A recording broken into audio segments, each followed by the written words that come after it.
Buenas, ¿cómo andan? Hoy vamos a hablar del texto Trabajo Social y Lucha de Clases de Andrea Oliva, que pertenece a la unidad 5 y que es uno de los materiales más importantes elaborados desde el trabajo social a partir de una investigación, como se trata en este caso, de esta que forma parte de la tesis doctoral de Andrea Oliva, para poder entender o comprender la participación de las diferentes corrientes migratorias en los procesos de lucha de clases y en las intervenciones o en el surgimiento, ¿no?, del servicio social en Argentina. Es fundamental el lugar que Andrea Oliva le da en el desarrollo de su investigación a la coyuntura histórica en particular que la estaba atravesando, ¿no?, y en la cual se estaba desarrollando, que justamente es al calor de todos los procesos de lucha en torno a la crisis del 2001 y los diferentes procesos de organización de los sectores populares y de la clase trabajadora. Es en este sentido que ella saca lecciones fundamentales de su investigación y una de ellas es la importancia, ¿no?, que tienen en el surgimiento del trabajo social y en los diferentes procesos de cambios, de rupturas que lo han atravesado, tanto la coyuntura histórica, pero en ella el movimiento de la lucha de clases. Esto es algo que ella va a resaltar una y otra vez en toda su investigación. Partiendo de considerar a las políticas sociales como conquistas de la clase trabajadora organizada, Oliva explica que la intervención del trabajo social no se explica solo con el análisis de las políticas sociales como elementos abstractos. Ni tampoco un análisis histórico sobre la cuestión social y nada más, sino por la multiplicidad de recursos que condicionan el desarrollo de estrategias de acción para la intervención del trabajo social. Ella denomina a este conjunto de elementos, a este conjunto de recursos, como el arsenal operativo instrumental del trabajo social. En este sentido, ella expresa que es importante al momento de analizar la intervención profesional poder hacer una caracterización de estos recursos, diferenciarlos entre asequibles y no asequibles. Andrea Oliva distingue estos recursos entre prestaciones, funcionamiento, recursos escritos, visuales, vínculos, recursos con los que cuenta el profesional del trabajo social. Todos son un montón de elementos que en la inmediatez de la vida cotidiana se pierden, se invisibilizan, pero son todos esos elementos que hacen posible una intervención en trabajo social. Desde el confeccionar un informe hasta elaborar una ficha, el poder utilizar un material bibliográfico para el análisis, la experiencia con la que cuenta el profesional, su ideología, las redes con las que pueda contar, el trabajador social, la trabajadora social o la misma institución. Son una multiplicidad realmente de elementos.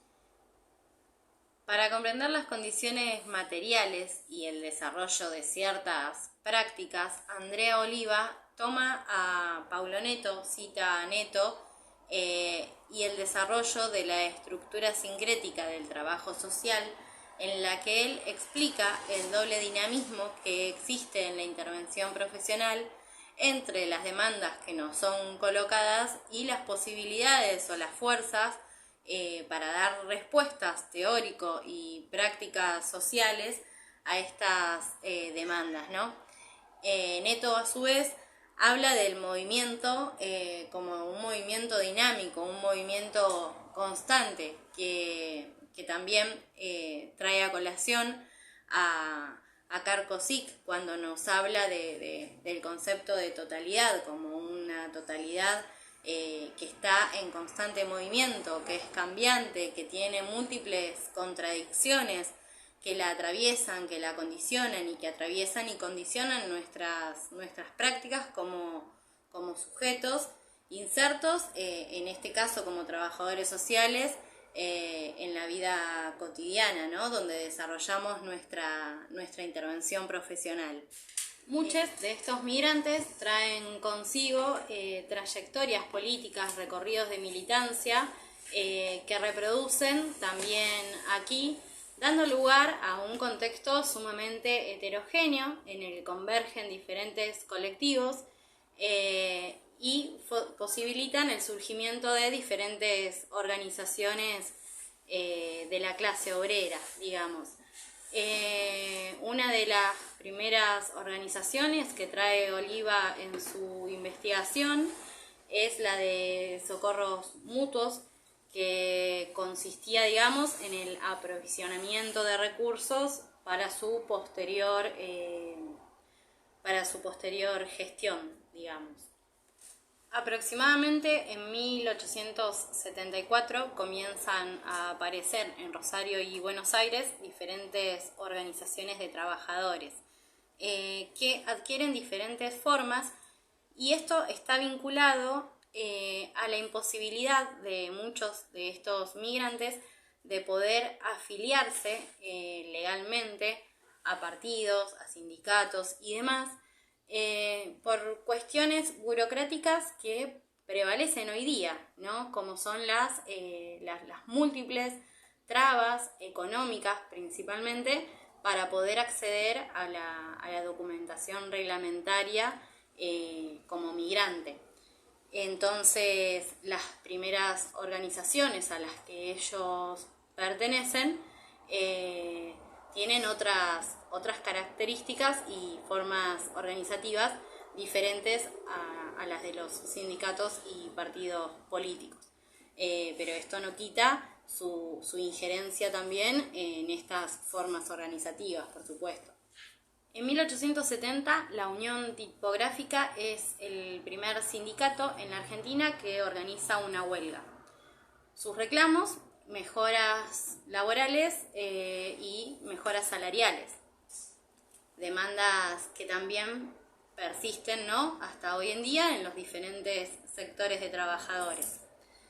Y en este contexto, a nivel internacional, la clase trabajadora era atravesada por profundas discusiones, ¿no?, en torno a sus objetivos estratégicos, a sus formas organizativas, y comienza a ver que la opresión y la explotación que los atraviesan, que condicionan sus formas de vida,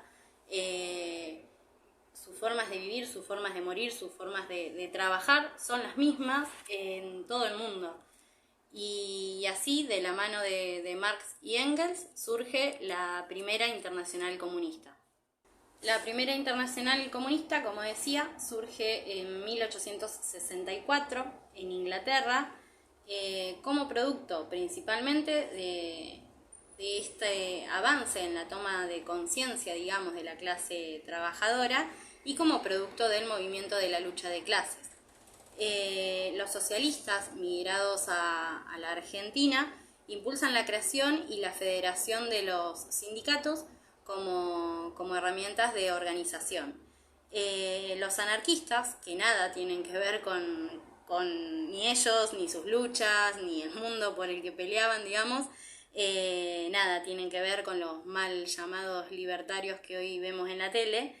Ellos tuvieron una activa participación en las luchas y editaron, por ejemplo, el periódico El Perseguido, que junto con el periódico de los socialistas llamado El Socialista, se volvieron herramientas muy importantes en esta Argentina convulsionada y en este movimiento obrero naciente. las mujeres trabajadoras forman una parte importantísima en la organización de la clase. Ellas en 1880, por ejemplo, realizan la primera huelga de empleadas domésticas, marcando un hito en la historia del movimiento feminista. Y en el mismo año se publica el periódico anarquista La Voz de la Mujer. A comienzos del siglo XX, las mujeres fundan diferentes organismos para su organización, diferentes revistas, diferentes periódicos, y están a la cabeza de importantes procesos de lucha, como la huelga de inquilinos, por ejemplo, que tuvo como una de sus dirigentes principales a Juana Rouco Huela, una anarquista, obrera textil y periodista de la época. Bueno, retomando, ante las nuevas condiciones socioeconómicas, las problemáticas emergentes que atraviesan al conjunto de los trabajadores y del pueblo en general, y la organización de estos en torno a sus exigencias por mejores condiciones de vida y mejores condiciones laborales, dieron lugar a luchas populares que instalaron estas demandas en la agenda pública del momento, de manera colectiva, ¿no? Según Estela Grassi, se perfilan 3 estrategias que utiliza el Estado como para afianzarse y legitimarse en este contexto. El primero es la centralización de la asistencia y su control por parte del Estado. La segunda es la tecnificación de la acción social, y la tercera es la restauración de la vida familiar y la moralización de los sectores populares. Bien, estas cuestiones dan las coordenadas para el surgimiento del servicio social en Argentina. El proceso de respuesta a las demandas colectivas se da a través de la cobertura de las necesidades disociadas del salario, mediante formas de consumo no mercantilizadas, como por ejemplo la vivienda, la enseñanza, la salud. En este sentido, en 1883, la Municipalidad de Buenos Aires lanza lo que sería el primer plan de viviendas y de obras públicas. Y en 1903 un registro de la vivienda. Los hospitales públicos datan de fines del siglo XIX, principios del siglo XX, pero la colaboración de asociaciones de asistencia es algo que, si bien ha mutado, hoy las conocemos como las cooperadoras, por ejemplo en los hospitales, son instituciones que aún persisten y de alguna forma atraviesan e impregnan a las instituciones un poco con sus lógicas, con sus ideologías y con sus sistemas de valores también. Al desarrollarse de manera más organizada este trabajo al interior de las diferentes instituciones con intervención del Estado, comienzan a especializarse temáticas al interior de estas instituciones, profesionalizando a su vez las diferentes intervenciones, como por ejemplo en relación a la lactancia materna y a la primera infancia, en este caso, por ejemplo, teniendo como objetivo reducir la mortalidad materno-infantil. A inicios de los 40, las principales ciudades y pueblos del país ya contaban con servicios públicos de salud. Con respecto a la educación pública y el financiamiento público de esta, tiene un momento decisivo la sanción de la ley 1420, que plantea la obligatoriedad, la gratuidad y la laicidad de la educación. Es importante leer a la educación pública como una conquista de los sectores de trabajadores y de los sectores populares y las sociedades populares de alfabetización, ¿sí?, que tomaban la tarea, digamos, de la educación en sus manos ante la ausencia del Estado en su desarrollo, a la vez que reclamaban planes y programas, planes no, pero programas, digamos, de alfabetización más diseñados y expansivos a lo largo del país. Los momentos de mayor auge de la lucha de clases y organización de la clase obrera son los momentos de mayores conquistas, de mayores avances, que colocan al conjunto del pueblo trabajador en mejores condiciones para dar nuevas peleas. Bueno, como podemos observar a través de todo el desarrollo de la investigación de Andrea Oliva, la fragmentación de lo social, de la cuestión social, se expresa a través de la parcialización de las intervenciones, que parcializan a su vez las problemáticas y que toman solo algunos de sus aspectos. En este sentido, la autora trae a Paulo Neto, quien argumenta que no podría ser de otro modo, ya que una lectura que tome la cuestión social como un todo procesal remite justamente a poner en jaque al sistema burgués, exponiendo la contradicción principal entre capital-trabajo. Por eso estamos hablando de políticas sociales y no política social, que remitiría en todo caso a una cuestión representativa de un todo, ¿sí? Si bien se pretende esta clasificación de las problemáticas y los respectivos organismos de intervención, en la vida cotidiana, las que se pretenden como diferentes esferas, en realidad se articulan y se condicionan unas a otras. Para cerrar, estas políticas sociales es importante también leerlas no como un producto de una tendencia coyuntural, sino que son el producto de la relación de fuerzas en la lucha de clases en un contexto histórico determinado, ¿sí? Y el análisis de estos fenómenos es central para comprender la intervención estatal en toda coyuntura. Bueno, espero que les haya servido de aporte y nos vemos en clase.